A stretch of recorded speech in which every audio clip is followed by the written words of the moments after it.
షోయబ్తో విడాకుల తర్వాత సానియా వెంటనే స్పందించలేదు.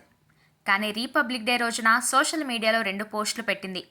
రిపబ్లిక్ డే సందర్భంగా జాతీయ జెండాతో ఉన్న పాత ఫోటోను షేర్ చేసింది.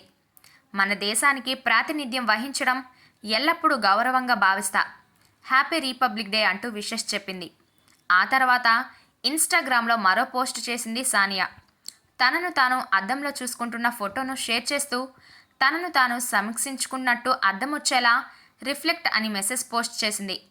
ఈ 2 పోస్టుల్లోనూ తన విడాకుల గురించి ప్రస్తావన లేదు. అయినప్పటికీ తాను కొత్త జీవితం ప్రారంభిస్తానన్న అర్థంలోనే ఉన్నాయి. ఈ పోస్టులపై నెటిజన్స్ భారీగా స్పందిస్తున్నారు. తప్పు చేశావు సానియా, పాకిస్తానీని పెళ్లాడకుండా ఉండాల్సింది అని కొందరు కామెంట్ చేస్తున్నారు. ధైర్యంగా ఉండు సానియా, నీ వెనుక భారతీయులు ఎప్పుడు ఉంటారని ఇంకొందరు ధైర్యం చెబుతున్నారు. ఆమెను ట్రోల్ చేస్తున్న వాళ్ళు కూడా ఉన్నారు. షోయబ్ మాలిక్పై ఇండియాతో పాటు పాకిస్తాన్లోనూ నెటిజన్స్ మండిపడుతున్నారు.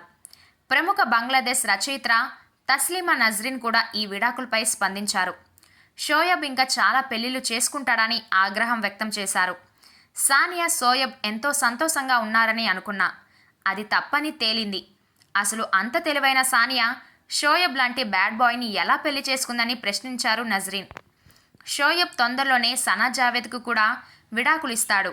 అలా ఒకరిని కాదని మరొకరిని 11 పెళ్లిళ్లు చేసుకుంటాడని తస్లీమా నజ్రీన్ మండిపడ్డారు.